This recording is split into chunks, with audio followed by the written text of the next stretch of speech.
Thank you so very much for coming. This is a wild night. I was trained as a young officer to march into Russia, exactly into that weather.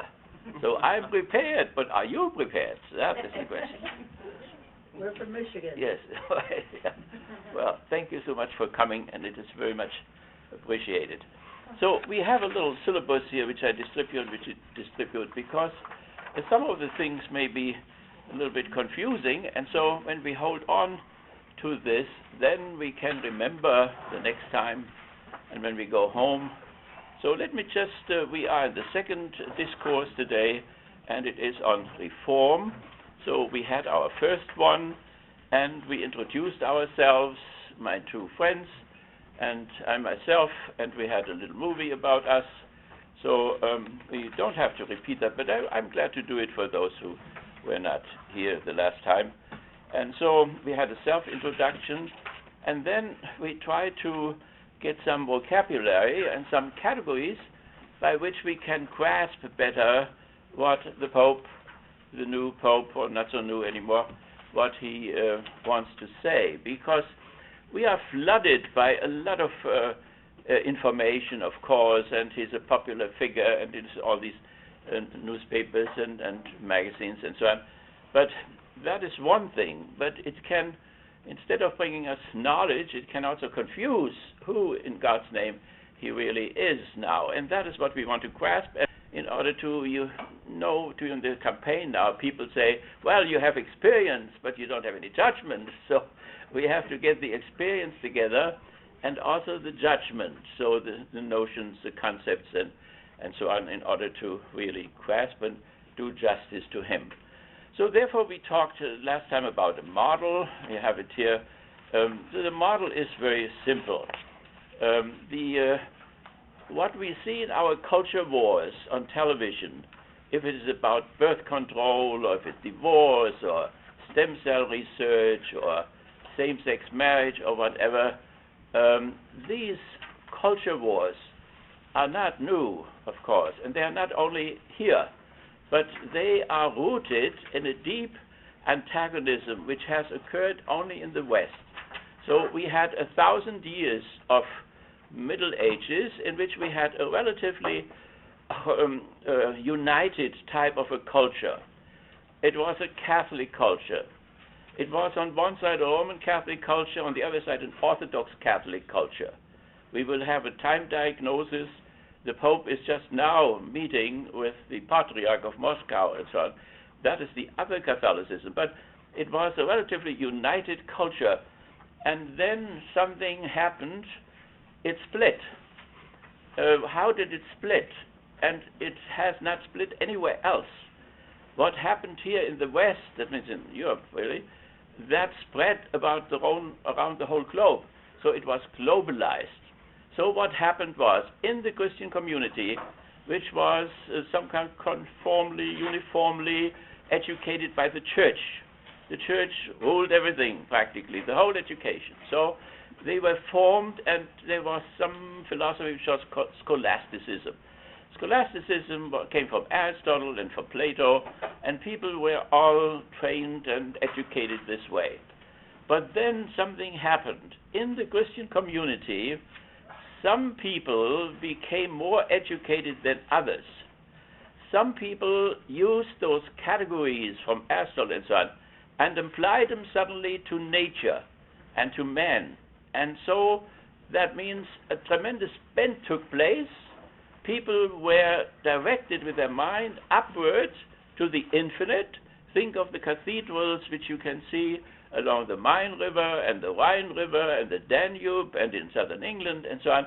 It goes all straight up into the sky, this Gothic cathedral. And now the whole European culture bent around, and the human mind, instead of interested in the infinite, became interested in the finite. The finite world in terms of mechanics and physics and chemistry and biology and so on. And this is still going on. And nobody knows how we could bend that back. Of course, the monks in Three Rivers, for instance, they go on in this Gothic style, but not the rest of us, usually. So this is then what we call this dichotomy. So we had a traditional union, the church tried to defend this union. The terrible things which happened in the church, the Inquisition, the so-called holy and unholy Inquisition, had a good purpose, namely to keep the unity, but they used horrible means, and good purposes do not sanctify bad means. They invented waterboarding, which then went to the SS and then went to the CIA, and now Trump wants to do something worse than waterboarding, which is hardly imaginable what that would be, because waterboarding is the most terrible, terrible torture instrument. So this, it failed. It failed. So there was Galileo, for instance, one of them, and others, and they showed them the torture instruments, and we talked a little bit about this, and the truth came through anyway. It is not that the Holy Inquisition was entirely unholy. They wanted to protect the farmers in the Alps. They said when we told them in the New Testament says and the Torah says, you know, the sun rises, and now we have to tell them the sun does not rise. And then they, or the earth moves. And then they say, if you are wrong in this, you were wrong in something else. And then credibility would collapse. So they were frightened of this. And we have that really with the pill encyclical still of Paul II, where he said, okay, if we change, there were doctors here from Kalamazoo, were in the commission. The commission voted 2-1 that Catholic women can take the pill and so on. But Paul VI was frightened, and he said, well, if we suddenly change what we taught for 2,000 years, then people will not believe us anymore. And the opposite happened.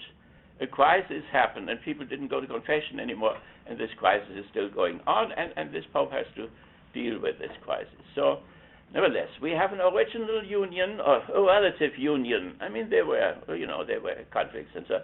But then we have this antagonism, this disunion, this modern disunion, and this rages on. And there is no reconciliation in sight.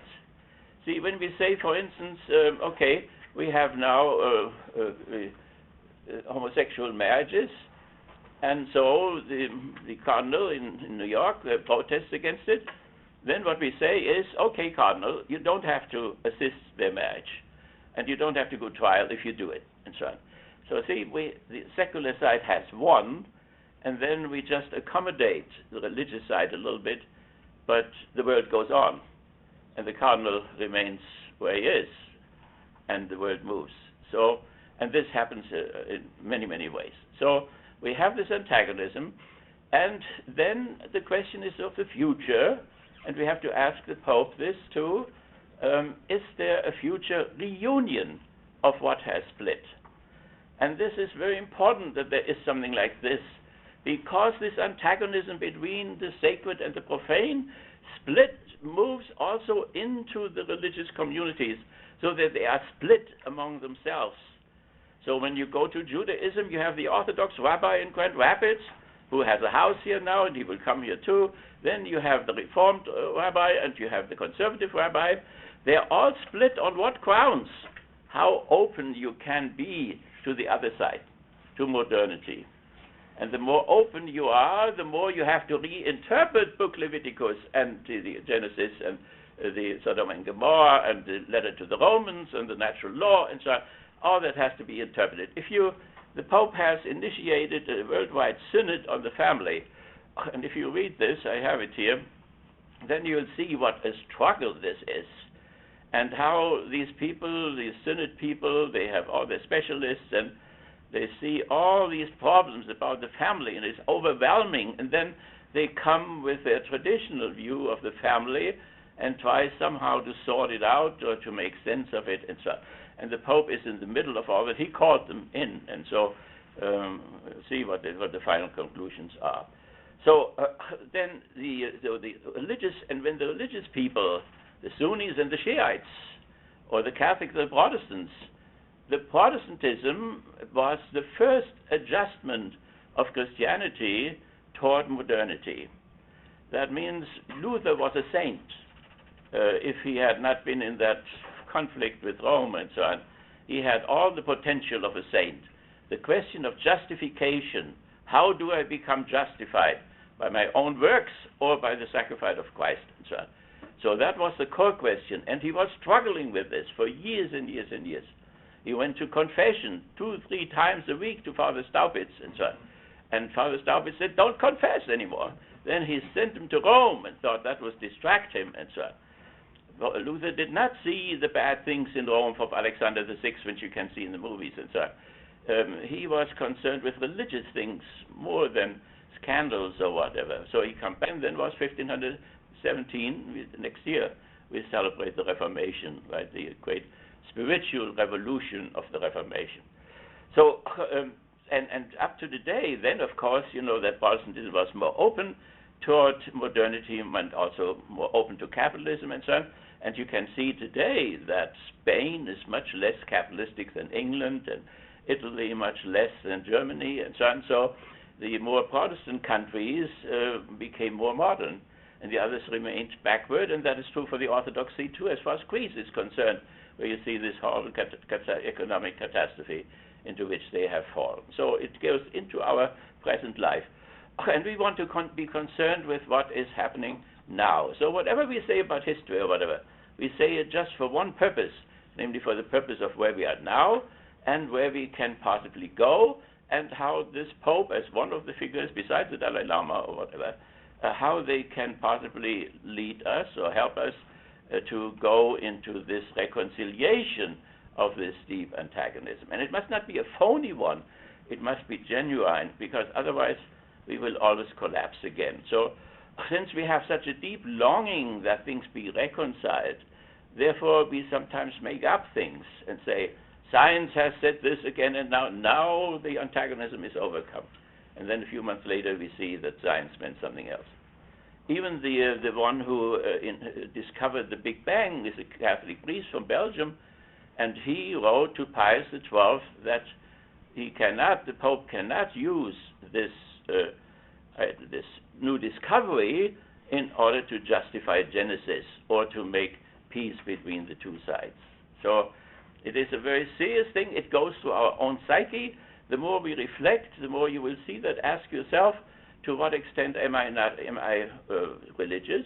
To some extent, how far am I secular already? To what extent do I vacillate? What did my grandmother in the Upper Peninsula think about divorce? What did she think about birth control and so on? What did my mother say then? The grandmother was probably at the same position like the Pope, no matter if she was a Baptist or whatever.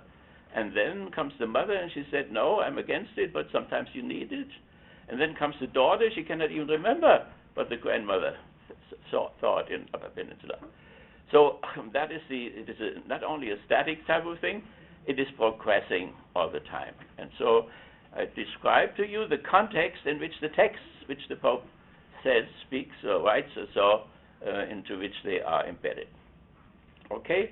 So but the same thing we have to see now, and we want to do that here. We don't only want to see the Pope's argumentation, but we also want to see the counter-argumentations of the secular side.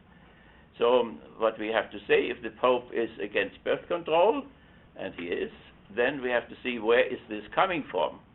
And in the back you always have Yahweh spoke to Moses, Yahweh spoke to Isaac and Jacob, and Yahweh spoke to Jesus, and Yahweh, in Arabic Allah, spoke to Muhammad and so on. So this is the background where it comes from, and therefore we cannot simply say, well, you Muslim or you Catholic or whatever, get straight now and open up, be more modern, be with us or whatever. It is not so easy for him if he is really honest about his revelation and the traditions which are connected with the revelation. So, but the secular people are also split in themselves, because there are still some of them who are tolerant, who say, well, there may be clerical child abuse, but there are also the St. Joseph Sisters, and they had a college here, and they have a hospital, and they cared for the prostitutes downtown, and so on. They did wonderful things in the 100 years in which they were here. So not everything can be bad about religion. And so they are willing then to maybe to give this to Catholic schools or whatever and make some accommodations.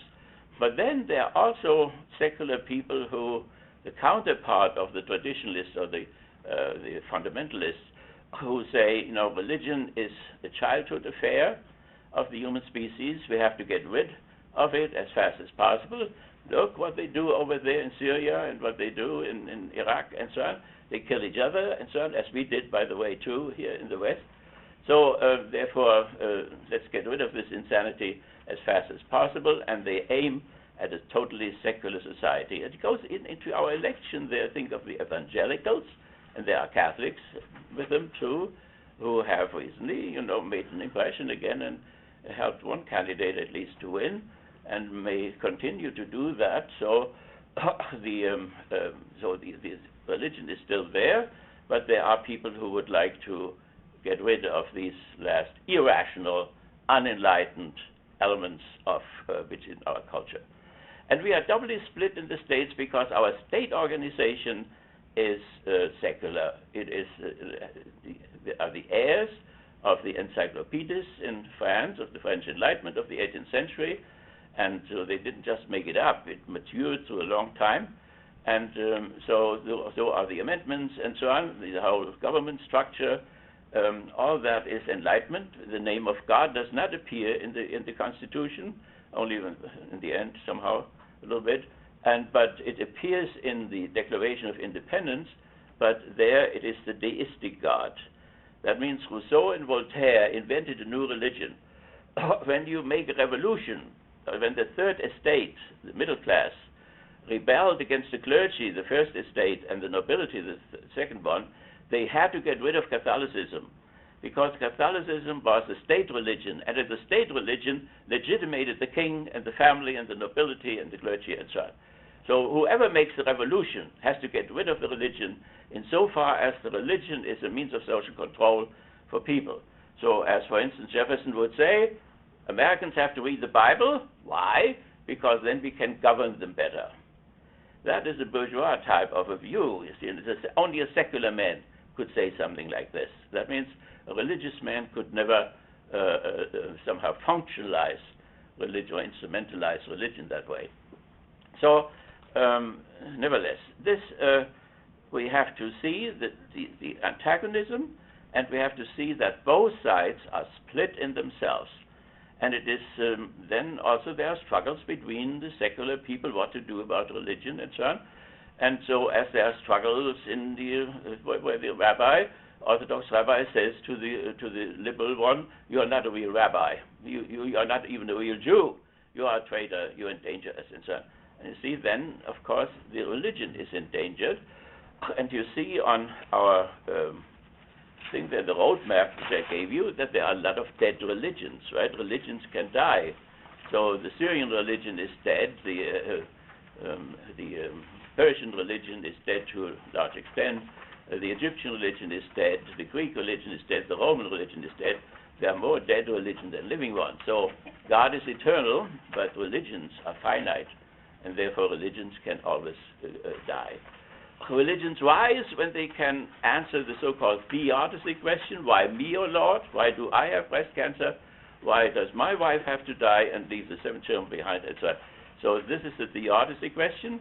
When religion can answer these questions, it rises. When it cannot give an answer to it anymore, the religion falls. That means have an answer on the level on which people are, education-wise, and so on. So somehow a theodicy, which may have made complete sense a few centuries ago, as people have new experiences and new learning, the same made sense for the grandmother does not make sense for the children anymore. So take two of these theodicies, for instance, the retaliation theodicy. That means, why do I have to suffer? Because my secret sins. I sinned somewhere. Antigone, in the Religion of Beauty and Fate in Greece, said, this is how we know how much we sinned. We know it from how much we suffer. From how much we suffer, we know how much we sinned. And that is deeply ingrained in people, even in modern people. It may come when they are in a crisis and so on, that somehow they must have done something bad. But if you test this theodicy which the Jews have, which the Muslims have, which the Christians have, then you will see tested against Auschwitz. Can you say that 6 million Jews were gassed with Cyclone B because of secret sins? If you do that, you're in the Hitler camp. Because Hitler would say that they had to suffer because the Jewish high finance, Rothschild, financed these wars before and made this tremendous profit and pushed the Aryan nations once more into the Second World War, and that is why they have to die. Because the dying started with Pearl Harbor, when the European war became a world war. Then the work camps became death camps. So, but could one really say this, that this was retaliation for Rothschild's sins, when most of these Jews were working class Jews and low middle class Jews who died at the camps? Because the Rothschilds had long left Frankfurt and had gone to London, and now they are in Paris and New York. So if Hitler would have punished the wrong people. So this obviously God who would do this would be a monstrosity, and he could not possibly deserve our worship. So another thing is the test theodicy, that when something bad happens, you are tested. And that is also still widespread. But apply it to Hiroshima and Nagasaki. The 8 o'clock, August 8th, 8 o'clock in the morning, for a single airplane comes with one bomb. There is no real warning. The children sit in the schools with the nuns and take their breakfast out, and suddenly this thing floats and radiates them all. Who was tested now in this whole thing? These children were tested, the nuns were tested, Lippert was tested, the pilot who is still alive, Tippett who is still alive and who thinks he did the right thing, or who was tested. One pilot committed suicide, the other pilot joined the Trappist monks in the Blue Ridge Mountains. I visited him. Another one wrote letters that we would never commit such a crime again. They put him into an Air Force insane asylum, where he jumped out of the window sometimes, and he died a few years ago from cancer. So were they tested? But what kind of a God would that be who would test people like this? It would be utter blasphemy. And when a theodicy turns into blasphemy, then one better drops it. So there are other theodicies we don't want to. But the point is that if religions cannot answer this theodicy question adequately anymore, they begin to decline or get into a crisis, and in a crisis you can either survive or you die. And so at this moment, no world religion has a theoretical theodicy answer. None of them. There are practical answers still. So when you die, the priest could come or the nun could say, suffer this with Christ. You are crucified like Christ, and so on. So the Christian could imitate Jesus. It may not theoretically make any sense, but practically it may be very helpful. So also, if somebody is a humanist, he may follow Socrates and die like Socrates and somehow gather together in the intellect, having discourse to the very end and so on. Being ironic to the very end, when he was laying there, he took his summer towel, what was over him, he put it back, and he said, I forgot this morning to sacrifice to Aesculap. Aesculap was the god of health. There is a guy who was just executed, and he forgot to celebrate Aesculap and so on. So there you have somebody who is ironical to the last moment of his life. And there is a new way to die. That is a fascist death. That has come only after the Second World War. That means you don't want to linger on in the hospital with your cancer or whatever, so therefore you die with lots of people, with a lot of noise and so on, like Hitler did. 1 million Russians attacking and with their guns and so on, the Americans bombing from the top on the whole thing, and 10,000s of people dying at the same time. And we had recently something where Lufthansa pilots took the whole airplane down into the Alps and crashed it and so on. Well planned, the whole thing and so on. So that there are 3 types how he can die in the West by imitating one of them. But there is no theoretical theodicy at the moment which would be accepted. And no rabbi would use any of these two and would apply it to Auschwitz or to anything else any longer. there was one who applied it to the tsunami. The 200,000 people died in the tsunami attack, and he would say that these people came from those 12 nations who did not accept Israel. But this rabbi, he was not entirely in line with the other rabbis. He also thought that people would be punished for sins they committed before they were born. That means he took the idea from Buddhism and Hinduism of the migration of the soul, which is not orthodox in terms of Judaism. Okay, so nevertheless, that was our issue about about the model, that we have the model in which we can somehow talk about the reports which come to us and what we can read in the newspapers. So then there's the topics there. Of course, our topic is Pope Francis, and we started it the last time. And that means that we also talk about his predecessors and his possible successors, and we will do that a little bit today, and about the council and so on. And then we want to bring in somebody else, Romero. Romero, they wanted to repress the memory in Rome, repress the memory of Archbishop Romero, and they did it under the predecessors of Francis, and quite successfully. But then when Francis became Pope, he then arranged his canonization or beatification. So Romero is now beatified, and he's on the way to be canonized. That means on the way to be remembered as a saint of the Church and so on. So this is a little thing, but it may help us, to approach slowly who that Francis may be and what his plans are in the future. So, and we will maybe look at a movie of both of them and to compare them, because both of them, one comes from Argentina and the other one from El Salvador. So Central American and Latin American people, Catholicism and so on, and they both had to face fascist governments. We maintain fascist governments and dictators in order to keep the nation under control so that we can get cheap labor and cheap resources from there.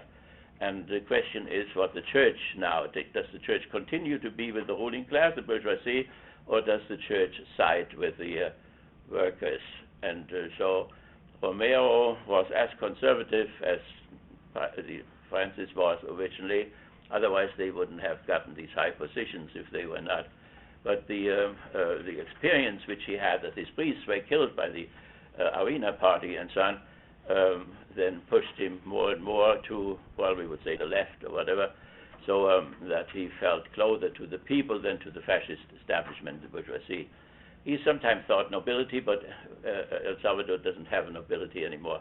Like we have no nobility. So we had Lord Baltimore, but he could stand it only for 3 years, and then he left as fast as possible. So we are purely third estate country, we're a purely bourgeois country, and that is true for El Salvador and many of the other countries as well. They had a nobility for some time, so did Canada, but we were, through the revolution and so on, we purified ourselves from the first and the second estate, which forms and shapes our character to the good, I think, to the better, and but we can discuss that too.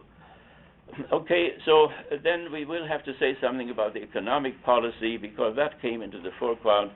The Wall Street threatened the Pope already that he could, talk about the poor, but he couldn't go too far with all of this.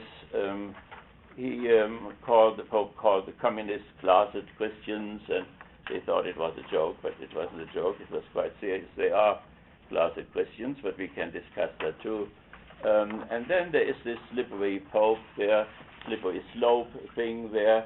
That means very often the secular press does not know what the Pope now really says about divorced couples, about abortion, contraception, celibacy, women ordination, the treatment of homosexuals and lesbians, war in defense of Christians in the Near East, and so on. So the secular press is somewhat confused about his position, and maybe we can bring some clarification.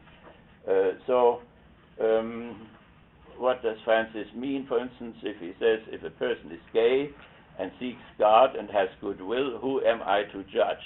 That went around through the press all over the place. Does it mean now that he will cancel Leviticus and cancel Sodom and Gomorrah and cancel the letter to the Romans and cancel the whole natural law? Very unlikely. So what does it mean then? So some have the suspicion that he makes these nice gestures, but that fundamentally he does not change anything in terms of the doctrinal interpretation of reality or the ethical orientation of action. So that is something very serious which we have to look at and see if we can put some clarity on it. So then there's the history. It is quite an interesting thing that, of course, the American world and the Slavic world, and we will talk about this, has moved into the foreground in the 20th century, as the Greeks were once in the foreground, as the Romans were once, as the British Empire was once. Europe is retiring. It is very much retiring. When you visit Frankfurt, you'll see how much they retire. So Europe cannot make one decision anymore without Putin or without Obama or without these two words. So, and the history is not moving to China in spite of the fact that they may do well economically. History has moved beyond Europe, and it has moved into the Slavic world and into the American world, and in that sense we are really exceptional. The exceptional maybe in a different way as some politicians mean, but in that sense that we are in the light of the historical process and carry the whole responsibility which Rome or Greece or Egypt and so on once carried in the total evolution of the human species. So, and therefore, it is interesting that the Church first took a pope from the Slavic world, and then the Church took a pope from the American world, exactly from the two exceptional sides. So, for once, the Church was on the point as far as the historical process is concerned. So, and then the causes of the economic crisis, of course, he is almost as brutal as Bernie is. Bernie loves the Pope, and the Pope loves Bernie. So they have something in common there, and we can go this. We have to ask the question, of course, symbolism. Is symbolism enough, or does one have to do more than symbolism? He also did wonderful symbolical things by remembering in New York, September 11th, the Pope stated, "This place of death became a place of life too, a place of saved life, a hymn to the triumph of life over the profits of destruction and death, to goodness over evil, to reconciliation and unity over hatred and division." And he said all that without any thinking badly about the Islamic fathers. As a matter of fact, I had a few weeks ago, I had His Eminence the Ayatollah from Iran there, and we may meet in the Vatican. He will live in the Vatican, and he told me that the Shiites and the Catholics have a lot in common, and I could only agree to him. I'm not exactly sure now what they have in common, but I think we will find out as time goes on. So Pope Francis placed a white rose at the edge of the 9/11 memorial before the interfaith service at the museum, and the interfaith service was something really beautiful, namely many religions were present, and the Pope spoke for all of them and prayed with all of them. So the idea of a real universal and true church, because all the other churches now are still historical and particular and positive churches. So this longing that there may be a universal, a really Catholic church, a fully Catholic church. So that's what Catholic means, Katholein, it means universal. But when you say Roman Catholic, then you put a particularity before the thing, and you have a contradiction in itself. But if you put Geneva in front of it, you also have a contradiction. Yep. And if you put Wittenberg in front of it, you have the same problem, or Pittsburgh, or whatever. So therefore, we simply do not have this universal church yet, which would be a symbol of the kingdom of God on earth. But there is this longing in all the particular churches. Okay, and that brings us to the new discourse and restoration. But I would like to stop for a moment and see if there's anything which you would like to, all three of us, to explain, words which I use, strange words, or events which I saw in a different way. Then please just tell me, then we can go back for a moment. Is there anything which comes to your mind? For those of you who are new, Barrett Leach is a Presbyterian minister, and Dustin Bird is an Islam. Is that the way to say it? A Muslim. Muslim, Yeah. okay. Professor of A religion professor. philosophy. A Muslim professor. A Muslim professor, Yeah. okay. Very good. Now we have a question there. Yeah. Could you talk a little more about theodicy? Theodicy, yeah. So I mentioned two forms, right? And they are not only in Judaism and Christianity and Islam, but they were in other religions like the Greek religion as well. There are others. There is an eschatological theodicy. See, I shall make all things new. When you look at the book Revelation, the last chapters, the second chapter from the end, I shall make all things new is probably the greatest word in Christianity, the core word of Christianity. That means the new heaven and the new earth and the new Jerusalem, in which there will be no mourning anymore. There will be no death anymore. Even death, which is so universal, will stop. There will be no marriage anymore. There will be love, but no marriage anymore, because there will be no dying anymore. There's no need for marriage anymore neither. So this is, of course, that means the old will disappear. The old will be no more, and so on, the text says. And that looks as if the Creator, God, once more repented that he had created the whole thing, at least that something is wrong with it, and it cannot simply be, somehow improved a little bit or whatever. That what has gone wrong has gone too deeply. So therefore, a new heaven and a new earth. And that could be a theodicy, an eschatological theodicy. But the problem is that, of course, Jews have now waited 2,800 years for this, and Christians have waited 2,000 years, and Muslims have waited 1,400 years for the Jesus Messiah, and nothing has come. And this is a long time for little people who live so shortly.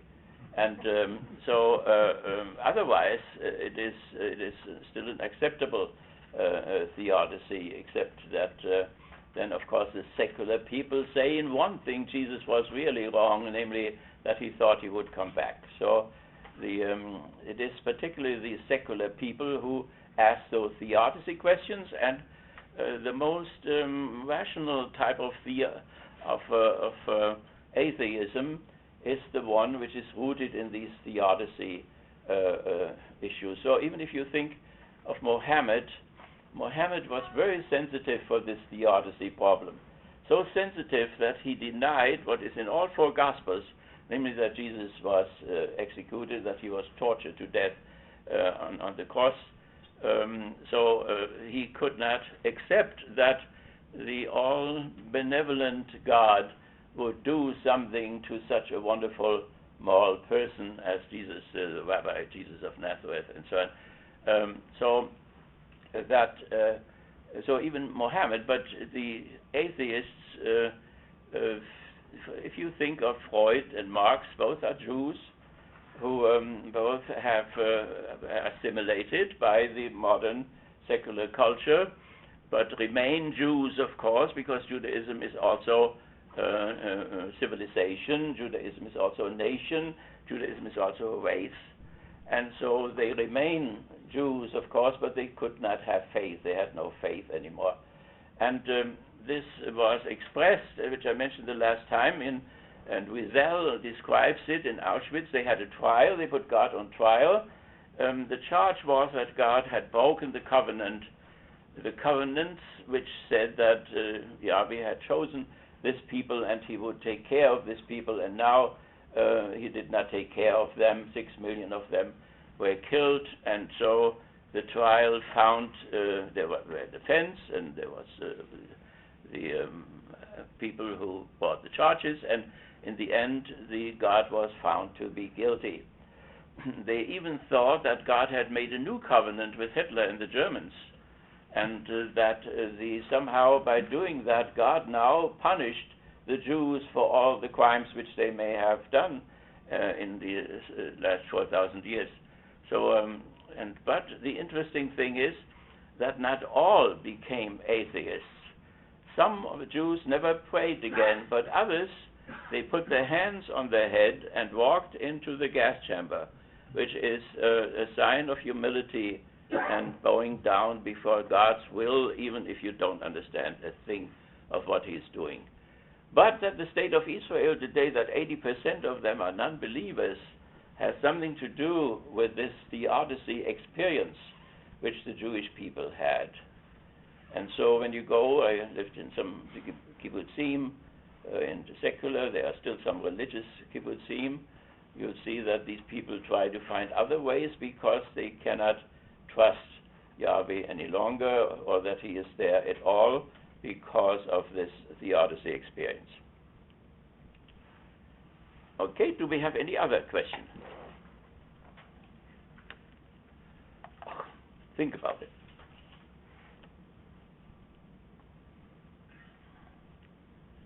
I hope that we can, create a atmosphere among us so that you feel good, and wherever you come from, that you don't think, if I say this, it sounds a little bit naive or so. And nothing sounds naive. Everything counts and is to be taken seriously. So, but it always depends, that we are not intimidated or whatever. And just say what you want to say. Here is the place. Okay, well, you can go on thinking about it. So we go to our discourse number 2, restoration. So we ask the question, does the Pope, is he engaged in restoration? Is the Pope engaged in reform, or is the Pope a revolutionary? The word revolutionary is not so bad anymore, since Bernie uses it every day about the political revolution he wants to make. So otherwise, socialism and revolution are horrible words in the American culture, which had something to do that the Civil War was the last bourgeois revolution, and therefore it was a horrible experience, as you know.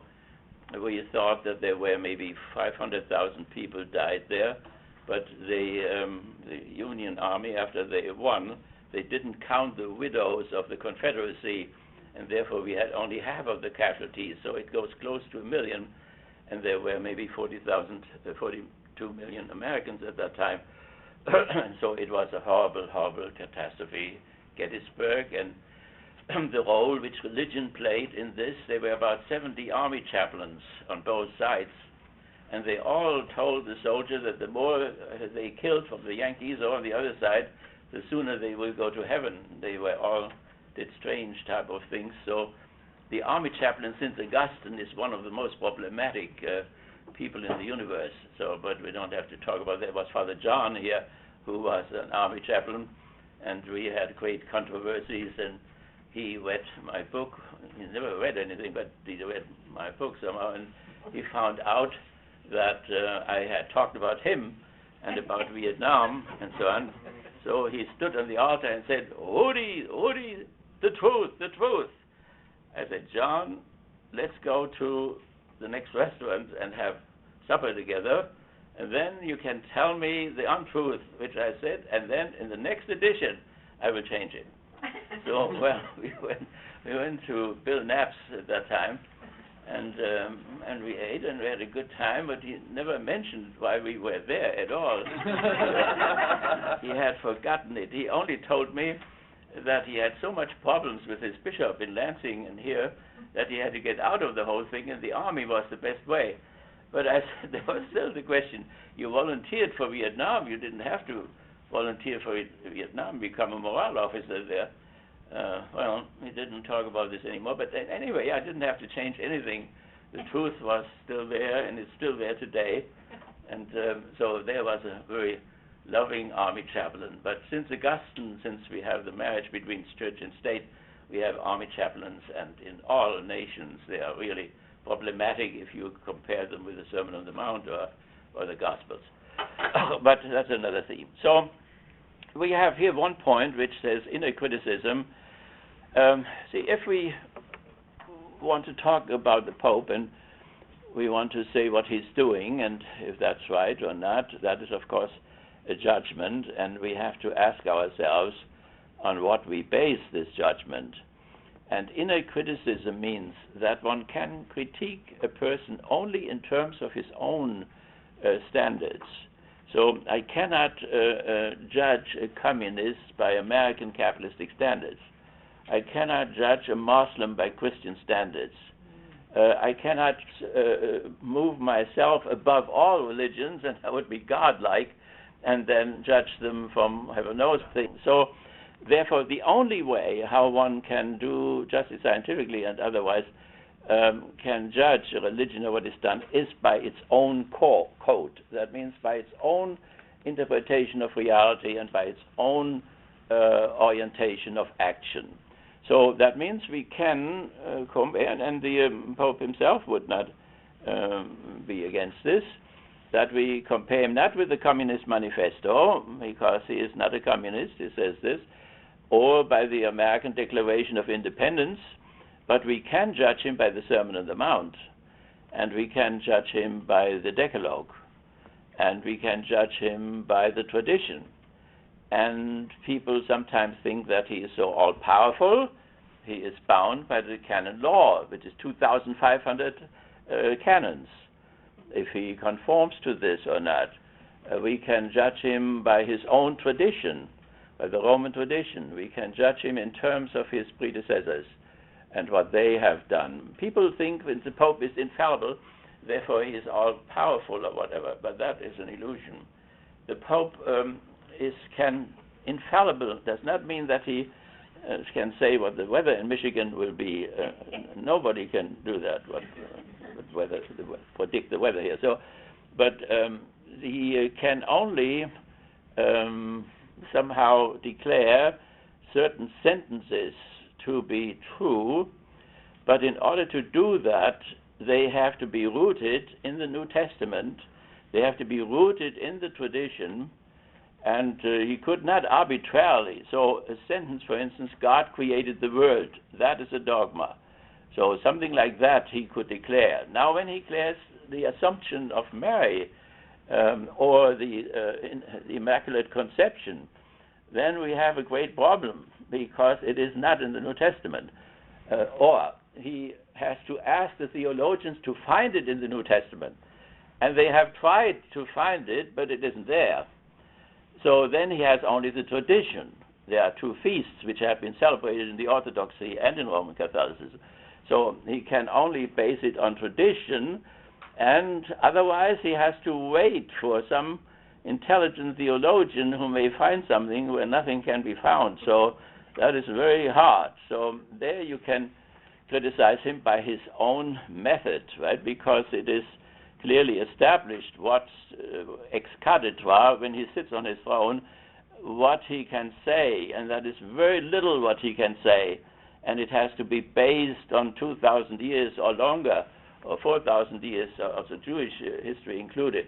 Otherwise, he cannot do it. So one has to see that there were, of course, tremendous struggles between the Pope and the Council, and the councils were, so in the end of the Middle Ages, much more powerful than the Pope. So he has not only the canon law, he has the cardinals, he has the episcopate, and he cannot arbitrarily do something what he thinks it's nice or should be done, and so on. So he is very, I don't say that, in order to make that foul excuse that if he doesn't do anything with the Roman bank, that he cannot do this because he's not so powerful or whatever. So he has powers, but they are limited. So that is an important precondition. So nevertheless, if we talk about the Muslims, and we talk a lot of them, Dustin and I, we have a seminar for PhD people, and most of them are coming out of the desert, and we love them all, but we have to see that we do not impose on anybody else our own, we have to know who we are and who they are, and we can only judge them in terms of their own Holy Quran and the 5 pillars and the Sharia law and so on. So when I say, what did you do with Gaddafi and so on, they tortured him to death. And young Islamic people, I would say that the Ummah and the Islamic courts are responsible for this. And before we send them to Den Haag, they should be tried by the Ummah and so on. So that means whatever Islamic people do, ISIS or whatever, it has to be, we can only judge them in terms of their own revelation and the ethical norms, and one has to know them, of course, in order not to do injustice to anybody.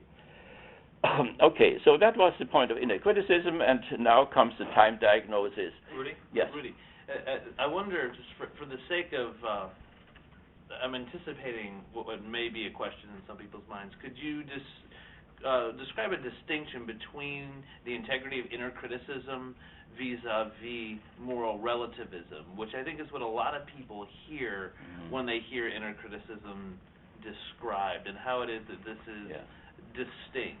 Well, that this is not if you look at the codes, then you will see that some things are different, but that they also have something in common, which none of them is willing to give up. And one of the things is the Golden Rule. So you find the Golden Rule in the Sermon on the Mount, and Jesus even says it's a summary of the whole law and the prophets. So you find the same thing in the Holy Quran. You find the same thing in Buddhism, and in all religions as far as we know them. So therefore, it is not simply that all that goes and is different, and everybody has his own thing and does his own thing. And so they have different things, but they are in core issues. They are amazingly common values, and that spans over into the secular side, because our family, our state, our civil society has moral preconditions. If people want to vote honestly, they have to have some kind of a moral basis underneath. If you do your duty to pay your taxes and whatever, there must be some kind of a moral basis. This moral basis was provided by the world religions. So what are you doing now when you reject them because of demythologization or whatever? You have to create your own, right? And they have started. So up to 200 years ago, up to the Great Enlightenment, all morality of people underlying the family and so on was religious. It was Buddhist, it was whatever. And then the Enlighteners started. It is interesting that the Enlighteners, first of all, were Christians, as we said before, and then became more and more learned and became less and less Christian and so on. But the first attack against Christianity was, it doesn't make people moral. It doesn't make people moral. That means they go to communion and they go to the sacraments, and now afterwards they are cheating and lying and killing and so on like everybody else. So that was the attack. And the horrible misunderstanding, of Marx is he is against religion. Marx was against bourgeois religion. He was against opium religion. What is that? He didn't get it from himself. He got it from his great teacher Hegel, and he got it from his great teacher Kant. And Kant said, religion, if it makes you feel good and at the same time dulls your conscience, that is bad religion. That is opium religion. So it's not bad that religion consoles us. That's okay. If not, at the same time, it dulls our conscience so that we live side by side with the north side on the other side of the railroad station and feel nothing. Feel nothing. And feel nothing when there is a new war or whatever. So the conscience is dulled. That is bad religion. So the Enlighteners, and you see that Kant was the greatest of all Enlighteners, he started it and said, these religions, they even make people immoral by saying, if you go to communion and if you are confirmed and you go through the whole sacrament, you are fine and you live a God-pleasing life and so on. No, the Enlighteners said, you have to do something else. Somehow they went behind Luther again and went to the Catholic thing, the same thing what Luther had attacked in Catholicism with the good works and so on. So, not completely, but nevertheless, that was the point there to say, because the priests and so on make it too easy for people to get rid of their sins, therefore they somehow promote that immorality of people. Instead of saying, okay, you can go to the sacraments, but you do have to do something else now. And the real thing is that you pull yourself up now and start to lie at least less, steal a little bit less, and kill a little bit less. For a starter, that's very good. So you know that the Islamic people, attacked Wall Street because of the stealing, and they attacked the Pentagon because of the killing, and they wanted to attack, if they hadn't been shut down in Pennsylvania, they wanted to attack the White House and the Congress because of the lying. So there are religious people there, and they know what they're doing. So there's also that one simply does not say to his enemy that he is a snake or evil or whatever. Whatever they, much we may hate them, they are human beings like we are, and they have brain too. They can think too, and it is much better, and one can defend oneself much better if one can look through the eyes of the other people toward what we look like, instead of simply being narcissistic and say, well, this is out there, and so on and so on. So that's why we call that intelligence, right? We have an intelligence apparatus, but it's not very intelligent if it does not look through the eyes of the other. We do train people, who are hired by the army in order to find out, why these young men, they blow themselves up in God's name, and so and that is a good starter. Okay, so nevertheless, it's hard to look through their eyes of other people like that, because we can't understand, how women have the role they have in their. Yeah. That's right. So hard for us. Right. So we have some of these women there from the desert in our house, and they came last Wednesday, and they had their little prayer carpet. They went into my bedroom. There was never anybody on a carpet in my bedroom there. And they prayed to Allah, and we made sure that it was really the east there where they prayed to. My bedroom what goes into the east. That was good. It was the right room for it. So this, I mean, that one. The point is, that we are a little bit narcissistic in our way, and I don't understand why we have so much trouble. I go to Russia, Dustin, we went to Russia, and we get along with everybody. I'm even an ex-German. I mean, we killed 27 million Russians, and they still know that where I'm coming from, and they still have they embrace us friendly. But the Russians are unbelievably friendly people. When they really love you, they kill you by loving you. But when they don't, they hate your guts, and they get really wild. It's really dangerous. So we have to see how we get back there to this whole thing, to the New Republic. Yes. With the concept that we should not judge other religions because we're not in them, what is your stand on missionaries who go to other cultures and try to convert? I don't say that we should not judge others. I think we should judge ISIS, and we should judge them by their own standards. So to what extent does, what is the name of the fellow there who leads ISIS now there? Al-Baghdadi. Al-Baghdadi, yeah, Al-Baghdadi. So Al-Baghdadi is a very intelligent man. He speaks the classic Arabic, New Arabic, and so on. He was in an American concentration camp in Baghdad for 4 years. And in that camp, ISIS was shaped and formed. So I don't say we cannot judge him, but we have to see to what extent he conforms to the Holy Quran or whatever the additions to it. And then we can discuss with him, and we can say even, what are your grievances, man? What is it? Why you do all this, what you do?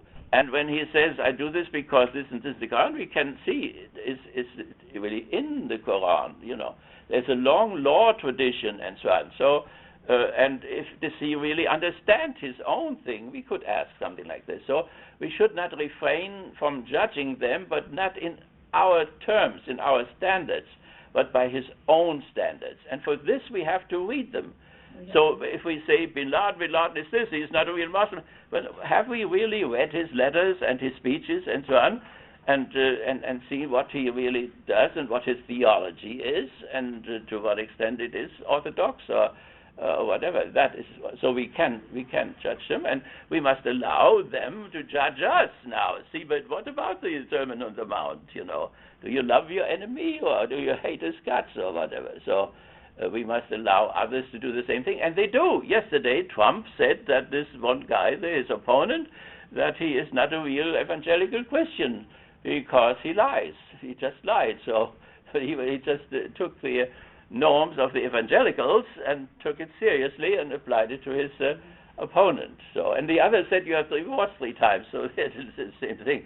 So then he said, well, 3 times divorce too. So this it has to be taken. It has to be done in a serious way. But what we can say is, when we discuss the Muslims, then we have to do it in their own way, in their own codes, by their own codes, and we must allow them to just decode us.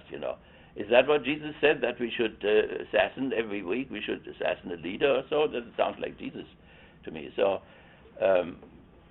okay. So, but then you had something else beside this. Missionaries. So, not all religions are missionary religions, right? Islam is, and Christianity is, but Judaism is not, for instance. The Jews do not go out and do missionary work. Now, when we see factual, let's see Vietnam. Vietnam was the field for Catholic missionaries, sisters who were sent to France, from France to Vietnam, and they brought the French, before we took over, the French language and so on. Now, we have to ask, self-critically, why does the French state, which is an atheistic state, send Catholic nuns to do missionary work in their colonies? There's some similar thing which happened yesterday, where Clinton wanted to tell people that she got $15 million from Wall Street, and that this did in no way move her to serve the interests of Wall Street. I mean, Wall Street is not completely stupid. If they invest something, they must be sure that it will have an effect, and you bet it will have an effect. So, therefore, we have to ask now, in terms of these missionaries, should they not have known why they were sent there? And that maybe this atheistic bourgeois state instrumentalized them so that they would help to bring French language and culture to them. They needed Vietnam for rubber, and so there's cheap labor and rubber resources and other resources.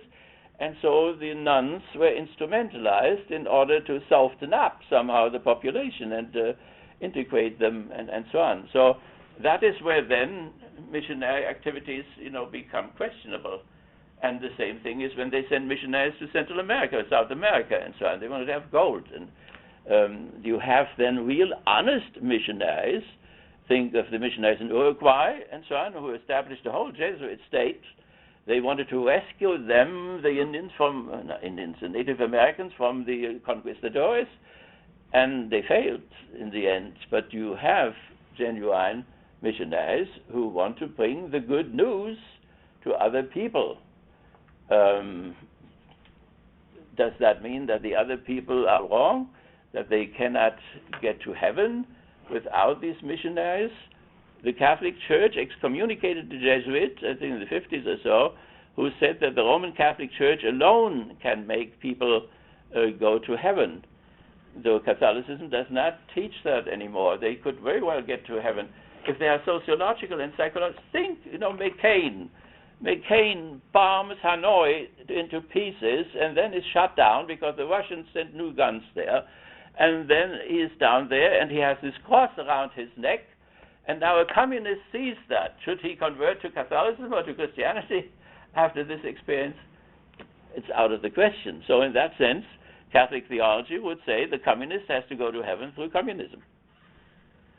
And so in these sociological or psychological reasons that simply the religion, as the religion appears sociologically and so psychologically to these people, it's impossible that they can see that there's any truth in it whatsoever. So in that sense, a double thing, the missionaries. Jesus gave the order, to commandment that his disciples should go everywhere and should bring the message in the name of the Father and the Son and the Spirit, which may have come into the Gospel a little bit later by the writers, but that is on the side. So that and so he has sent them, and they have done this since. And from a Christian point of view, that is a good thing and should continue. But then, when it is co-opted, by secular governments, then the missionaries have to be critical then and have to say, you cannot do this to us. No, we don't want to be the French Enlightenment. We want to bring the good news of Christianity to you, and not the other way around. And it can get very mixed up, I think. Okay, very good. Anything else? Any other question? Okay, so I have a question there. yeah. The overall theme today is restoration. Is he a restorer? But I don't think we've ever defined what exactly is he. If he is a restorer, what is he restoring? Yeah. Okay. I mean, we would like to could do this maybe by seeing if there were other people who did restore before him, and if he goes on with this restoration or if he breaks with it. But before we do that, we want this discourse and the other two, we want to make a time diagnosis for a moment and a prognosis. What is that? We take an event and we analyze it in terms of our theme, in terms of the papacy and in terms of the present Pope. Something happens today. It's happened now. So a time diagnosis means an event now. And we have to know enough about this event. Now, you never know about any event. We don't even know who killed Kennedy. We have a public version, but other people have doubts and so on. So it can take decades, it takes centuries in which the truth doesn't come out. But as much as we know the data and the facts and so on. So today, the Pope flew to Cuba. And when he started in Rome, there was wind and it blew his little cap off his head. They had to struggle with the staircases and with the wind and so on, but he finally made it in the airplane and he flew to Cuba. And in Cuba, he will meet with the Patriarch of Moscow. That is a unique type of a thing. It's not that it happened the first time or so, but nevertheless, they will talk with each other 2 or 3 hours in Havana. Then he will go to Mexico from there. So at the same time, our Secretary of State is meeting with the Russian counterpart in Munich. They have met, and they have come to an agreement about the Syrian situation, some kind of an armistice, so that the refugee problem can be solved and so on. So now, these how do these things fit together and so on? Cuba, of course, had this relation with Russia all the time, and so somehow that the Pope will visit Cuba, that makes Putin also happy. Maybe Putin will invite him, and what we play there, that we'll see what happens and so on. So, but let's concentrate for a moment on this patriarch there. It was in 1056 that the split occurred. Now, here you have something. There is a united Christianity in antiquity. Well, not all over united, but nevertheless, you had the Orthodox Church in Constantinople, and then you had the Pope in Rome. So that means the Pope in Rome was the 7th Patriarch, or the 8th Patriarch. That means this Pope there, he is a Patriarch, nothing else, right? So he is first of all the Bishop of Rome, and then he was the Patriarch. But he was far out, the character, because all the other patriarchs were in Alexandria. There is one now, is called Pope. And there was one in other places, so 7 altogether. Now, so they all were thinking the same, but this fellow here, he had a particular position. Why? Because of the following thing, and I want to read that to you. So, all the councils took place in the east. So all the Nicaea and so on were eastern councils. But the Pope usually was invited. That means the Patriarch of the West was invited. If he wasn't there, they would send their decision to him so that he would sign it or would agree with it and so on. So it was some kind of a primacy, an honorary primacy. So he was somewhat the first. Why? Because of this. See, ultimately we have to go back to the Gospels, because they're all bound by the Gospels. So we have now 6 paradigms through which Christianity has gone. The Jewish Christian paradigm, the Orthodox paradigm, which is older than the Roman one, the Roman Catholic paradigm, the Protestant paradigm, the Enlightenment paradigm, and now maybe a new ecumenical paradigm or so, number 6 there. So now, but all that goes back to this here. Let me just read that. Usually we do biblical text in the beginning, but we may start here or not. When Jesus came to the region of Caesarea Philippi, it's the Mediterranean, he put his question to his disciples. Who do people say the Son of Man is? The Son of Man comes from Daniel, and Jesus only gave himself this title, probably, Son of Man, from Daniel. He never called himself anything else. So, and they said, some say he is John the Baptist, that was Jesus' teacher. Some Elijah, and others Jeremiah, or one of the prophets. But you, he said, who do you say I am? Then Simon Peter spoke up. You are the Christ, that means the Messiah. He said, the Son of the living God. Jesus replied, Simon, son of Jonah, you are a happy man, because it was not flesh and blood that revealed this to you, but my Father in heaven. So I now say to you, you are Peter, and on this rock I will build my church, and the gates of the underworld can never hold out against it. I will give you the keys of the kingdom of heaven.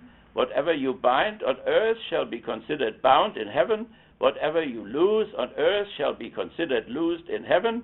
Then he gave the disciples strict orders not to tell anyone that he was the Messiah. And later on, of course, there is this catastrophe where Peter says, don't go to Jerusalem, they'll kill you. You provoked them and they will kill you. And he said to Peter, get behind me, Satan. So there was a swing of mood swings, we would say there, and they were very passionate people. So, but this one is, of course, important. So the Patriarch of the West said that Peter came to Rome, and that in Rome he was the first Western Patriarch, Peter was.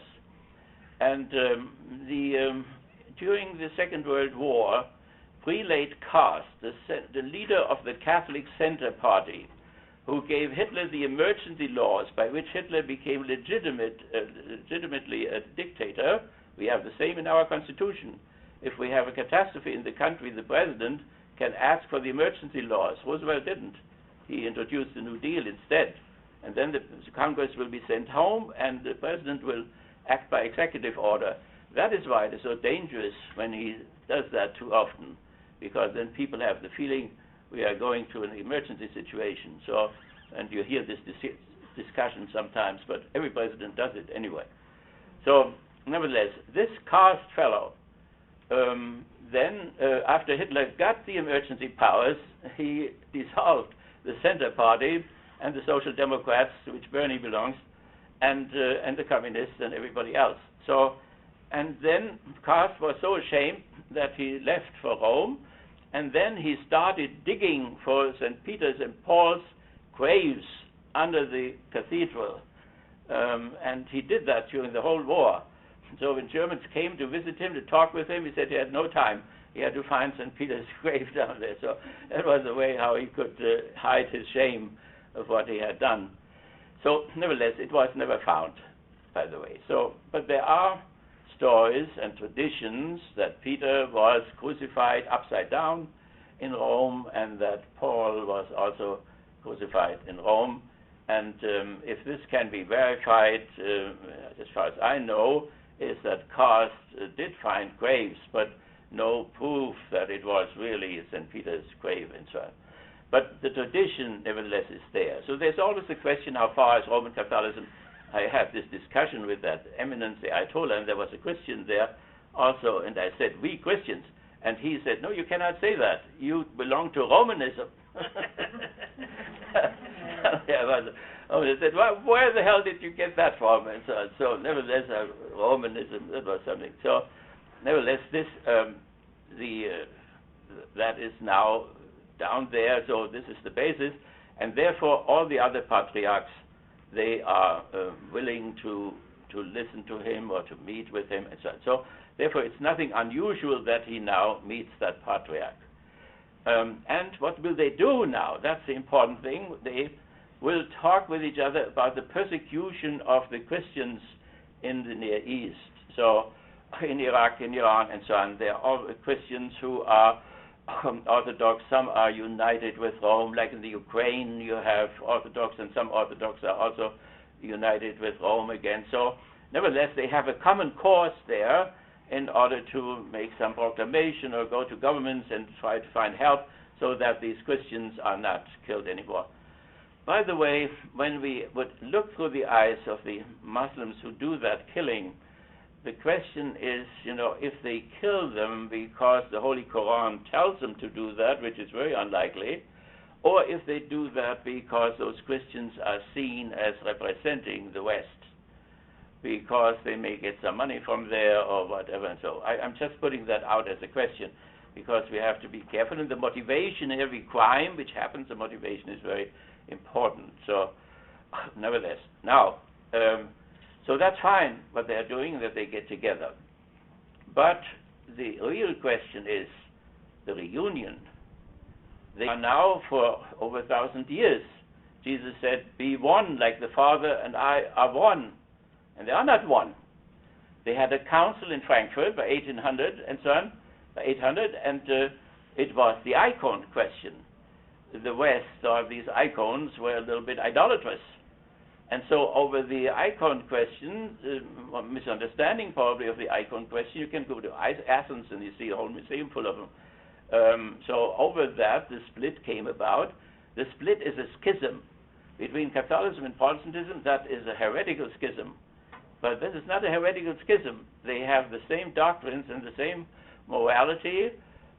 There's only one thing, which is a dialectic, the philosophical problem, if the Holy Spirit comes from the Father and the Son, or only from the Father. And the West added and the Son, and they are dialectically more correct in doing that, philosophically more correct. But nevertheless, this has hardly played any role in any heresy trial or whatever. Okay, so they are a schism. That means a split in the organization of the church, but not a split in their doctrines. They are very similar or the same. But now, what has to come about now, since his predecessor already, the predecessor, is how this schism of 1056, from Frankfurt, how that could be stopped, because it is in contrast to the Gospels. That means Jesus didn't teach this type of division. He wanted his followers to be one, and they are not one. So therefore, they are against the will of their founder. And so, why doesn't he do it now? So they will embrace a lot and they kiss each other, but it doesn't go any further. It doesn't get anywhere, this whole kissing thing. Where is it supposed to go? Well, a reunion. And why can this reunion not happen? It cannot happen because of a tiny little thing. All what this good man here would have to say, we are equal, we are, what is the formula? One. The primus inter pares? Yes, say it again. Primus inter pares? Primus inter pares, yeah, right. The first among equals. Right, yes. So that is the thing. So if he would say, I am the first among equals, the Patriarch would have no problems whatsoever. And neither would the Patriarch in Alexandria or Caesarea or whatever. And the Archbishop of the Anglican Communion would also have no problems and so on. But he can't say it. Why can he not say it? He thinks he is the first among unequals. This little word, equals or unequals, that is where everything hangs on. So now, if you say, is he now restoration, or is he reform, or is he revolutionary? That little thing would think, if he can say, I am the first among equals, we are all equal archbishops of these areas. It happened by history that I got this extraordinary position because Constantinople had a military presence in Ravenna, and therefore we couldn't protect you adequately, and therefore the Patriarch of Rome became also a political figure, and he grew in stature so that in the late Middle Ages he owned practically North and South America and everything. So Innocent III, at the time of St. Francis, would be the most powerful of them. So, and when Attila, for instance, came to Italy, who visited him in the Piave River on a little white horse, Leo came, and he talked with Attila, and Attila withdrew and didn't march to Rome anymore. And he went home to Danube, got married, how many times, I don't know, and got a heart attack in the wedding night. Served him right. So, nevertheless, there was no attack. Now, the one about Genghis Khan, 600 years, 700 years later, that it broke through. Genghis Khan broke through. By the way, if you hate the Russians, remember the Russians held these Asian invasions back. These were the only ones, Attila and Genghis Khan were the only ones who broke through. If the Russians hadn't been there and had not stopped them there would have been one attack after the other, and there would not have been any Europe. So therefore, simply to say the Russians are not Europeans or whatever, and have this hostility, and with Napoleon marching in with 800,000 men, then Hitler marching in with 4 million men, and now the NATO is in Lithuania and in Warsaw and so on, all over the place. I mean, it could stop, really. This idiocy could really stop now. So, nevertheless. So, this is the meeting now when we want to pass a judgment. It's wonderful that they are meeting. It's wonderful that they are kissing each other. And it is also wonderful that they want together do something for the Christians in the Near East. But what really has to be solved is their reunion now. By what standards? By the New Testament. The New Testament, the teacher, the founder of Christianity, demands this unity, and they have been apart now long enough. Will he do something about this or not? Is he prevented by his own doctrine to not to say equals? No, not at all. There is no hindrance. It is just a power claim. Therefore, it could easily be changed without him losing face. Yes. Isn't he trying to demonstrate that he's equal by not living in a lavish way and... Yeah, right. So he's very humble, and there is a lot of symbolism, and he doesn't drive in a Mercedes or a Cadillac, and he lives in a simple apartment. This is all wonderful. But these are symbols, Now, that would be a structural thing. So is he staying with the appearances now, or does he really make a structural change and say, from now on, we say primus inter pares, and not the first among unequals? That would be and that is the difference, between what the journalists also say. We don't know where he really stands, because he gives those beautiful signals. But will he really change the moral norms? Will he really change the doctrine? And we could ask, is there a doctrine which prevents him to say this because there is a long tradition, and this tradition was really threatened only in 1870 by the First Vatican Council, in which the Declaration of Independence, this declaration was made that the Pope is infallible. So, and here we have to see that when something happens on the religious side, it has something to do with what happens on the secular side, because the bourgeois enlightenment, and then the Marxist enlightenment, and then the Freudian enlightenment, and then the political developments and so on, made like when you are ill, you have to pull all your energies together. So the Church thought that centralization in one point there could make it more defensible against these atheistic and whatever attacks which came from the secular world. I think we underestimate, when we see also ISIS and so on, we underestimate what a threat we constitute for them. If you, for instance, impose on them this rational thing of separation of church and state and so on, that seems to be so normal for us, and it rescued us so that our civil war stopped, after the 30-year war. So, but for them, that means separation of church and state. that means privatization of religion.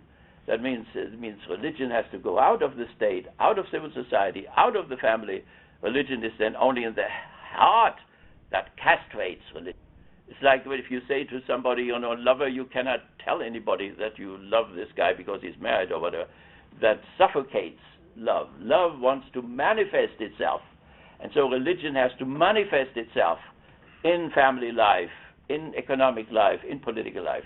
So people also say to the Pope, you have to stay out of politics, you have to stay out of economics, you have to stay out of ecology. What the hell do you have to do with ecology? That's all secular stuff. You have nothing to do with it. You push the poor guy, into the Vatican and into his own heart. A religion has to unfold itself in order to be alive. And if you push it back to its essence in there or whatever, it will simply not be alive. So that means it's a threat of life and death which it poses them. So that means we then have to explain to that. I personally think, and I talk to the Ayatollah and so on, that the only way out to stop these civil wars is to take religion out of the state and put it into civil society. They say, look what happened to you Christians, there's nothing left of you, and so on. So, well, something is left of us. And ways have to be found. As long as the Shiites are in control of the Baghdad government and the Sunnis are outside, you will have a civil war. And there's nothing, and it was with us the same way. Only because of the bourgeoisie taking the church out of the state. We did it here in the colonies. The Anglican Church was a state church, and we took it out of the state and put it into civil society as a private organization. And they did very well. The churches did very well in civil society. So these are, but back to our time diagnosis today. So here we see it very clearly. So there will be symbolical gestures and cooperation and so on, but the real task which is there is that these two churches will finally reunite again, and that will, where it has happened already, the church will not ask that the priests have to live in celibacy. As a matter of fact, I think the Roman Church can learn from the patriarchs. Only the bishops are not married. The priests are all married. When I taught in Ioannina in Greece, they were all the little pastors with their wives in their arms. They're going through the streets and having the long habits on and so on. It was a beautiful picture there. So Rome can learn here from the other patriarchs in many ways. So, for instance, they have never dogmatized after the Middle Ages. They made new dogmas. Only the West went on to make new dogmas. The East never did. I think it was very wise that they didn't do it. The less you have, the better it is. So, nevertheless, that is the task objectively, which would have to be fulfilled, and then we have to see how close the Pope comes, how Francis comes to this. And if it is only symbolical now, or only the Near Eastern situation, or if it would really, and that would of course send a real message also to the Anglican community, which is in very bad shape, because it is split. The Episcopalians, the Anglicans had to call themselves Episcopalians when the King of England was no longer the head of the church, and so they have this homosexual issue, and the Archbishop in England isn't going along with it. And there you see another thing which could come about with this. If I go to my friends in Three Rivers, I mean, I don't know if you have visited that. It is an Anglican Benedictine monastery, and they have done the liturgical reform which the council brought in. Now, but Rome says that my dear Father William, the guest priest, who is a wonderful theologian too, that when he celebrates his Mass, it is a Missa Sicca. It is a tri-Mass. It's not valid.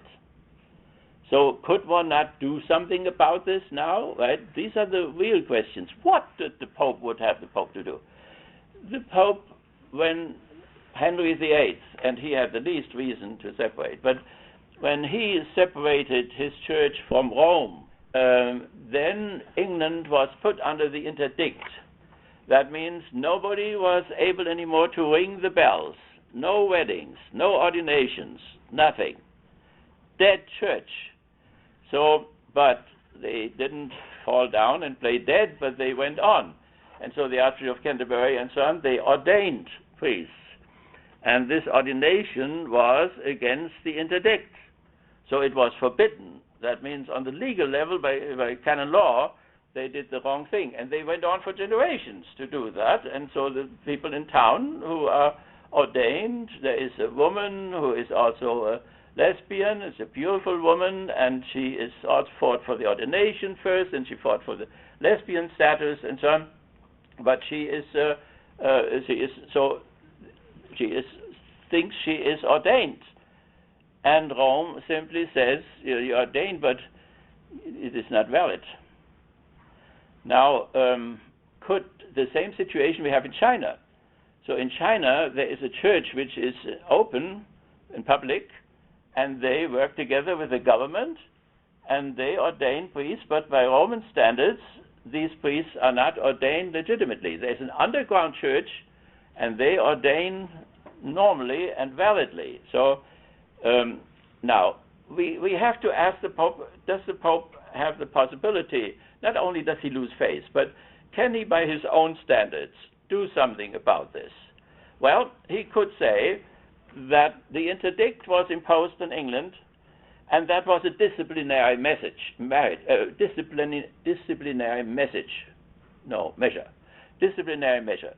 And on the other hand, we have to deal with the sacramental type of theology. And if you are ordained in a normal way, then you are ordained. And disciplinary measures do not interfere with this. So Rome could easily separate those two and say, okay, you were ordained the right way, in spite of the fact that you did it in disobedience to the Bishop of Rome. You were in community with the Bishop of Rome and you did not obey him. That was a bad thing, but sacramentally you were in good shape, and then the whole thing would be settled. And there's this little word of unequal, and there is this little word there about interdict, and they cannot get over it. So this is the task which has to be done, right? And we don't want to be arbitrary, impose something on people to do something against their own interpretation of reality and orientation of action. So we have to respect what Jewish people, Muslims, popes, whatever, and so on. That is important. So by inner criticism, we call that. Okay, so that was our issue of the day. As far as the visit in Havana, it's just south of us here. It's not even too far away, and it happens, and it has consequences then not only in the religious realm, in the churches, but as we started out, it has also international relations. So the Cold War must not start any longer. Must not start again, because this time it may not end so well as it did the first time. Both together, the Slavic world, and since 50 years I'm traveling back and forth between the Slavic and the American world in order to see who does the better thing in the whole thing and who moves better. When I say this, moves better, there is a task which they have to fulfill. The Slavic world emphasizes solidarity. We emphasize personal autonomy. We lack in solidarity. Otherwise, we would have health insurance for everybody. They lack in an autonomy in terms of initiative and so on. They drive you crazy. They have wonderful land and so on, but they just don't move, and thereby invite always other people to come in who will do something better with this beautiful Ukrainian soil. So I was standing in Kiev once behind a line of Russians, and they couldn't make up their mind where the hell they wanted to fly. And somehow it made me nervous, but I waited patiently. And then finally they got the ticket. God knows where they wanted to go. But 10 minutes later they came back and had the wrong ticket.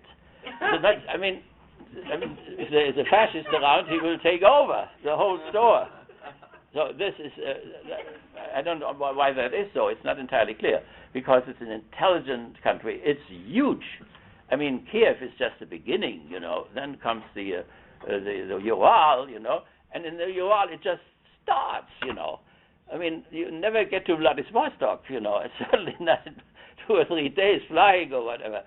So, and when I have them all together there in every year we have this course on civil society and religion and civil society. So they come from Vladivostok. and fly all the way down there. So it is huge, it is rich, it is powerful. It is full of wonderful people like Dostoevsky and Tolstoy. They have music, culture. It's an unbelievable realm. And so we should not make them angry. It's not very good to make them angry. And they get angry, then you do not know what they will do. Yeah. So, and therefore, I'm so happy that our Secretary of State and theirs met now in Munich, and that they will, and that the Russians won. There's something in the American character. They must not win. Why the hell? If they have the more rational idea, they should maybe win. So the Russians had the idea that you cannot fight Assad, the legitimate government, and the opponent at the same time. So let them be there for a little while, and then have a democratic process in which you throw them out if you want to throw them out. That's the rational way to do it. Now, since years and years now, 4 years now, we go the wrong track. Now the Russians come in, they build huge airports with hundreds of airplanes and so on. And Aleppo, they bombed the hell out of Aleppo there, and one doesn't know exactly, whom they bombed, because there is a so-called Free Syrian Army, which was about 12 people when we counted the last time.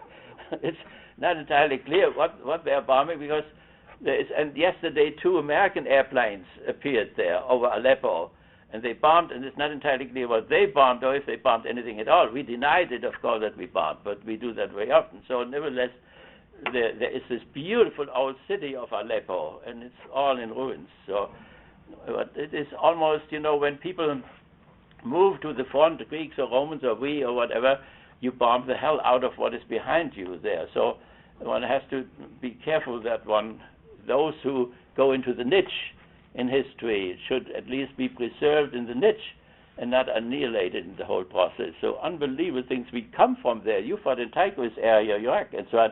That is Ur, where Abraham came from. So our religion, our civilization, our language, whatever, writing and so on, comes from there. So, but there is a certain thing, in nature too. When you progress, then you kill everything behind it. So, but the sharks are still there.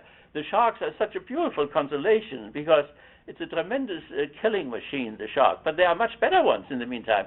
But the shark stays. Nevertheless, he was there already before this asteroid there got into the Caribbean and so on. So he survived the whole thing. So therefore, I think that cultures which have now moved out of history, or history has moved beyond them, that they are preserved as much as possible. So nevertheless, we cannot separate, the religious, so the Patriarch and the Patriarch of the West and the Patriarch of Moscow, but they are interconnected. One comes from this Slavic world, and the other comes from the American world. And that they are meeting has not only religious, it also has a secular dimension to it as well. Rudy, yes. I have a question on the subject of restoration. You've said quite a bit on the role of the Pope within the context of the both theological and institutional inertia of Roman Catholicism. With the idea of restoration, it has a connotation, if not a denotation, of a returning to something that was either lost or was in danger of being lost. And if we were going to explore the question, is Francis I a pope of restoration? What is it that he is supposed to be restoring, and what is he restoring it from? Right. So, if we would do what we just said about the Anglican Church and the patriarchs and so on, that would be a real reform. It would not be a revolution as such, but it would be a reform. If he would call Jerusalem II, that means a new council, which he hasn't done and will probably not do, and so on, that could very well be a revolutionary act. So, but we have to say what would mean restoration. And so let me take a little bit time for this, because it is worthwhile to go back where the man comes from and what the tragedy is in which he is involved. Rudy? Yes. We got less than 20 minutes, too. Okay. Well, maybe we take the movie the next time, because I think that's important to make that clear. So, okay. The John the 23rd is a good focus point, because Francis somehow is compared with him, and they say this is another John the 23rd. So John the 23rd was a very pastoral pope, and so they have that in common, pastoral and loving the people, and so on and so on. Okay, so who was John the 23rd? He came from Venice, and he was called from Venice. He was the Archbishop of Venice, and then he was chosen, and he gave himself the name John the 23rd. Now, little gestures like this, giving yourself a name like Francis or whatever, is a program, right? So, who was John the 23rd? There was another one before. You also have to think, a businessman thinks in terms of years, a statesman in terms of 100 years, a church thinks in 1,000 years or so. So he remembered that there was a John Pope 23rd before. And nobody in these 400 years had taken, 500 years, had taken that name, because they were all ashamed of this name, John. Now, John was Jesus' beloved disciple, so therefore not to call anybody John for 500 years is quite a scandal, because they were 23 already before. So who was that other John the 23rd? Well, during the Council of Constance, and here comes the council, which is always the opponent of the control of the Pope. So even today, when the Pope wants to make an infallible statement, he better does that in conformity with the council. So in order to make it really hits there. So this fellow came, John the 23rd, the first John the 23rd, came from Rome and with his horse and went into Constance and into a restaurant. And in that restaurant, he heard that two popes, there were three popes at the same time, so that you can be glad that you have only one now. So the two had been deposed by the council. So the council canceled them. And now he thought maybe he would be the one which the council accepted. Then he heard from the council in the evening that they would depose him too. Then he took his horse and rode away to the Black Forest. And next morning the council came together and looked at him, and he wasn't there. Then they sent the police after him, and the police caught him in the Black Forest and brought him back, and the council sentenced him to 5 years of hard labor in Venice. That is the connection. See, religious people think in historical terms, and these historical terms are not only fact or data, they have meaning. They are full of meaning, sucked full of meaning. So now this Pope ran away. By the way, that's the same council who promised Hus from Bohemia that he could come and talk to the council and then could go back and nothing would happen to him. No, they caught him and burned him on a stone in Constance, and the stone is still there. Burned him alive. Hus. He was one of the predecessors of Luther. Another one was Wycliffe in England, which Thomas More here burned alive, followers of Wycliffe under Henry VIII. Okay, so that's just on the side. So, nevertheless, one pope ran away from the council. The other pope now called in a council. So that means now the Council of Constance, the Pope ran away, and the new Pope brings in the Second Vatican Council. That was almost a revolutionary thing, but there was still a reformed one. It was not restoration. So we want to see, what restoration means and so on. So, but he also called in that committee to decide on birth control, so that Catholics could use artificial birth control. And this committee decided for it, and then Paul VI cancelled it, and that was restoration. There's restoration. Cancelled it and wrote the encyclical Humanae Vitae, in which half of it is modern.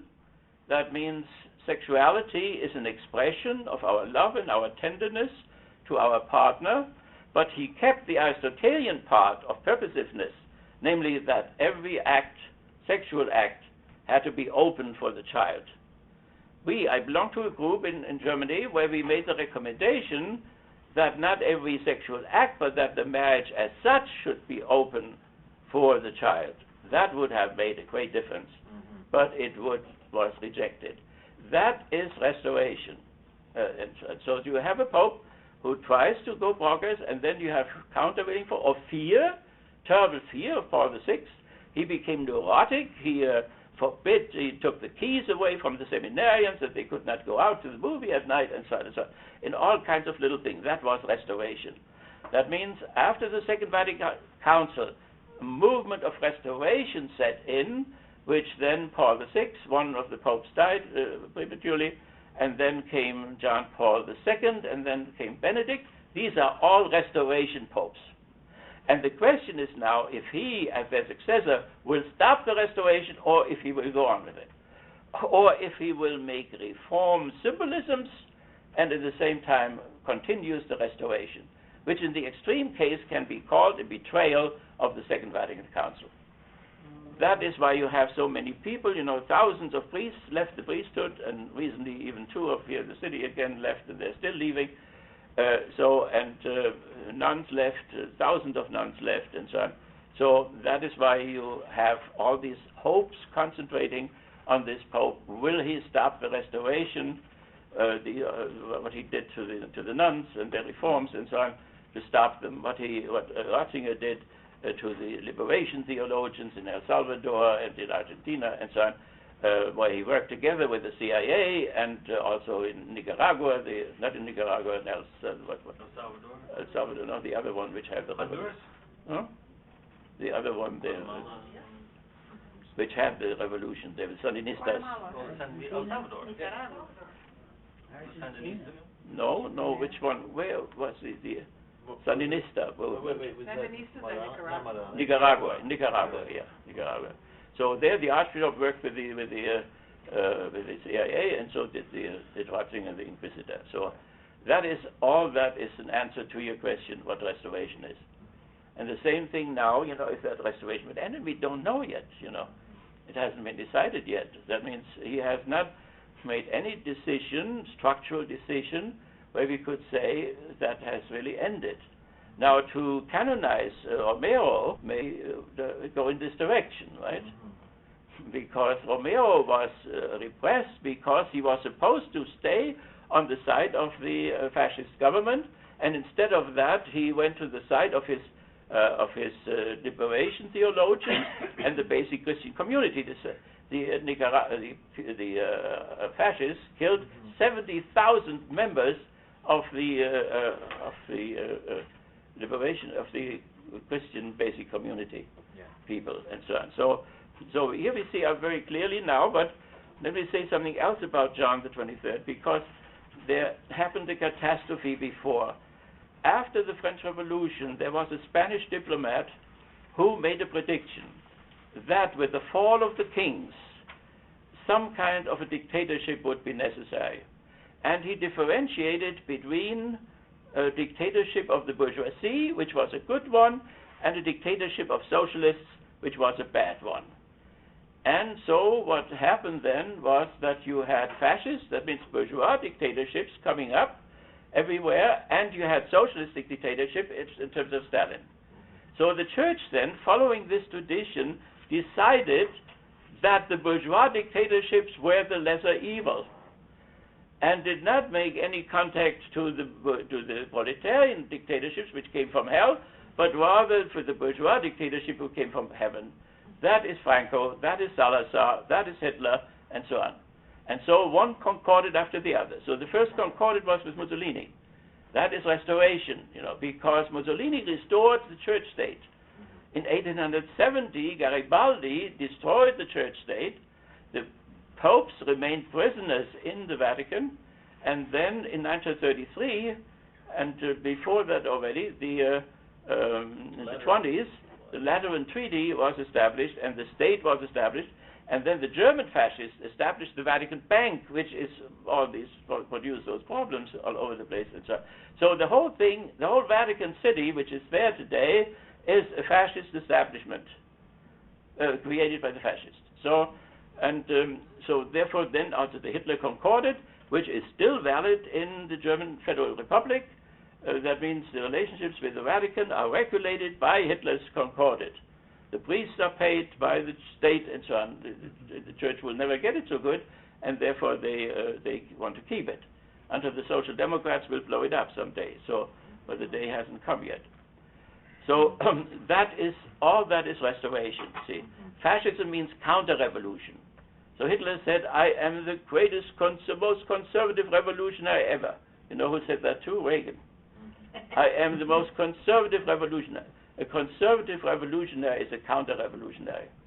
And a counter-revolutionary means counter against what? Right. So if there was a revolution, then, and you go against it, and you want to undo it, and you want to restore the situation before, then that is restoration. Right. So therefore, we sent 12 capitalistic troops against Lenin. There are still 8,000 Americans buried in Murmansk. Then came Hitler with 4 million people, and then came the neoliberal counter-revolution of 1989, which came to its end in Kiev recently, where Putin said that's the end of it. And so there will be no other counter-revolution anymore, and that's why we hate his guts. And by the way, in Kiev, you know, a combination of neoliberals and fascists. They burned the synagogue down, which had just been built in Kiev. When I came to Kiev the first time, they remembered that when the Germans marched into Kiev, they killed 180 Jews on the first day. I explored further 30 miles out of Kiev. There is a quarry, and in this quarry, 36,000 Jews were killed, not by Cyclone B, but they were shot, machine gunned down. And only a year ago, or not even a year, a German woman found an album of her father, who was a German fellow, and he flew over Kiev when that shooting took place. But he took only the clothes which they had to take off. They were shot naked.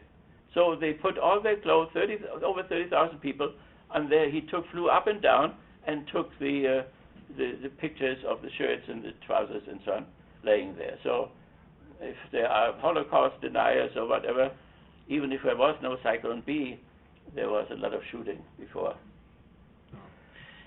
Yeah. Okay. It's interesting how the language of restoration is a kind of mythology that is often co-opted by a lot of parties. I mean, because speaking from like the Reformed Presbyterian tradition, in our tradition, it is very much a reformation, but it has often been couched in the language of restoration, saying, well, we're just going to go back to what the Bible says. Right, yeah. We're restoring the Bible. We're taking it away from the Pope, and Calvin was very anti-Pope, except for Gregory the First. He said Gregory the First was the last good Pope, but all the others he said were terrible. And so it's the language of restoration, whereas in reality it is a reformation. Yeah. And but it's almost a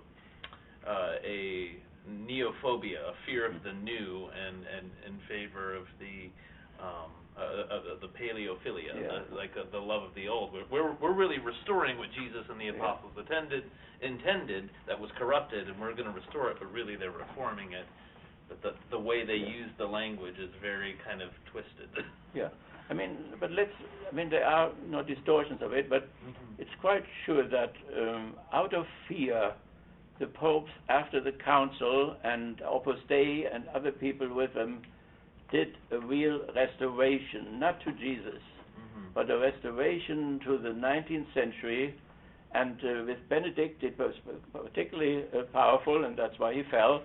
When you see what Benedict's case was, the church had a theory which was scholasticism, and it held it together, and Thomas Aquinas had produced it, and so on. And then suddenly, and you had it here, Western Michigan University and Toronto University worked together with this saving it was called neo-scholasticism, and so on. And then during the time of the council, this theory collapsed. And suddenly you had a church without this powerful binding everything together by the same scholastic theory. And so so what to do now? Ratzinger was not a scholastic but a patristic person. That means he had studied the church fathers, so he went back to antiquity. So they thought maybe when we lose scholasticism, maybe we can go back to Origenus and Augustine and so on, and then have a new model and a new theory, and then can take up the struggle with modernity, because we have to defend ourselves, like ISIS, They have to defend themselves. And we do not deny, that the Enlightenment is an endangerment of the old religions. They cannot stay the way they are, So, nevertheless, so therefore he tried, and he made a frontal attack against modernity. So, for instance, he said, the predecessor, John the 23rd, said, well, the Inquisition may have been wrong with Galileo. Now comes Ratzinger, not on the basis of scholasticism, but antiquity really. He said, no, the Inquisition was right. Right away, the secular university in Rome disinvited him. He was not able to speak there, and the thing became deeper and deeper. And then everybody who opened up in the church toward modernity, that means over 90 theologians, the most outstanding ones, they were all fired. They had nothing to eat anymore. They were fired. They were thrown out. Here you have one here, Fox in Chicago. Fox was a Dominican, and a specialist, Matthew Fox. He was a specialist in Meister Eckhart. Meister Eckhart is for 700 years, he is under the ban.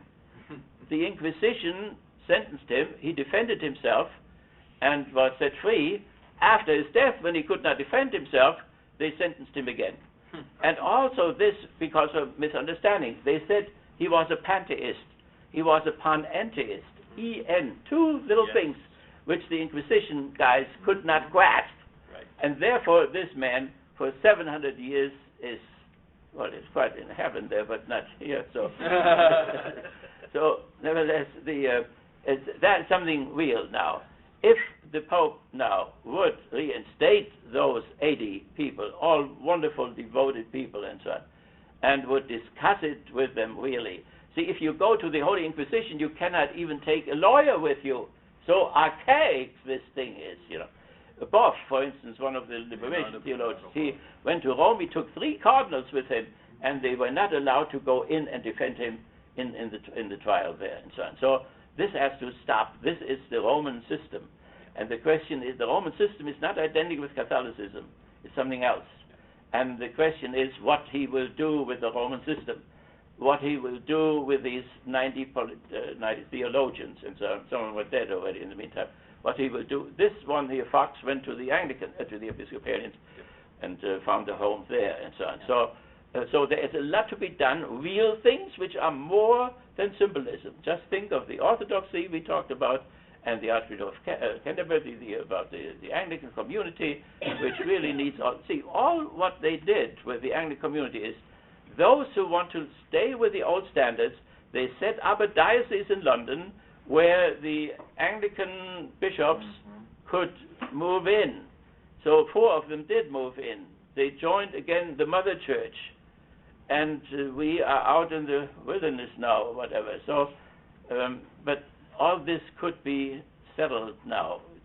But this is the criterion. Are these the real things have to be settled? And symbolism is nice, and it points away from restoration to reform and maybe to revolution and so on. But does it really happen?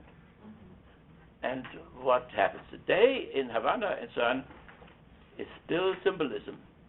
It's still not the real thing. So it's the history itself which poses problems. And the question is if he will face those problems. If he can. If he is free enough in terms of his own theoretical apparatus which he carries in himself. Will it only be pastoral? I don't say only, right? It's beautiful to be pastoral, of course. But you cannot simply say to a homosexual, we love the sinner, but we hate the sin. Right.